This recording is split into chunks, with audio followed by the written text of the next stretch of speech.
লেবুর চাট। একদিন বাসায় মেহমানের সামনে এইভাবে লেবুর চাট বানিয়ে পরিবেশন করেছিলাম। মেহমান দেখে প্রথমে বলল, "কি এটা?" আমি বললাম, "খেয়ে দেখুন না।" তারপর মেহমান তো খেয়ে পুরা ফিদা। বলল, "লেবু দিয়ে এত মজার জিনিস তৈরি করা যায়?" আমি বললাম, লেবু দিয়ে যদি পিনিক ভর্তা তৈরি করা যেতে পারে, তাহলে কেনই বা লেবু দিয়ে চাট তৈরি করা যেতে পারে না? লেবুর চাট তৈরি করার জন্য প্রথমে একটা লেবু ভালোভাবে ধুয়ে পাতলা স্লাইস করে কেটে নিয়েছি। এরপর লবণ এবং মরিচ গুঁড়া দিয়ে একটু ভালোভাবে মাখিয়ে নিয়েছি। মাখানো হয়ে গেলে একটু সাজিয়ে নিচ্ছি।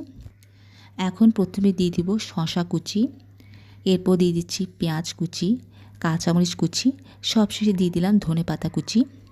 পরিবেশনের ঠিক কিছুক্ষণ আগে দিয়ে দিব ঝুরি চানাচুর। এতে দেখতে যেমন সুন্দর লাগবে, খেতেও ভালো লাগবে। একদিন বাসায় সদস্যের মাঝে এভাবে লেবুর চাট বানিয়ে পরিবেশন করবেন। দেখবেন সবাই আপনার এই লেবুর চাটের প্রশংসা করবে। আসলে খেতে কিন্তু দারুণ হয় এই লেবুর চাট। আমি তো একদম খেয়ে পুরা ফিদা হয়ে গেছি এই লেবুর চাটের।